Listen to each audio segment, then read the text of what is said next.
Hello, Juan Gracia, bookkeeper over here, and I just want to give a very quick tip for all my folks who use QuickBooks Online with your expenses. This is a very common mistake that I see is duplicating expenses or double entry of your expenses, because you first go into your bank matches on QuickBooks and match the expense, and then you go enter a new expense once you have the receipt, and you go and enter an expense, you enter the payee, the amount, and the description of what it was, but that is creating a double entry. You see, when you match your expenses on the bank matches, that is already creating the invoice or the receipt of the expense.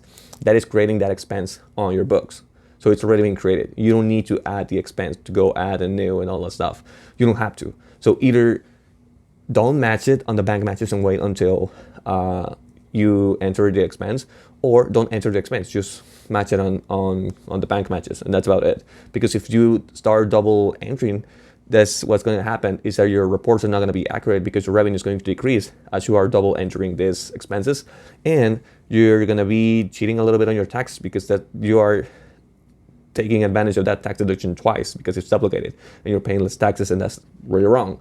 So keep an eye for double entry of those expenses. Either just bank match it, just match it on the bank matches, or enter the expense and don't match it until you have entered the expense. All right, you're welcome.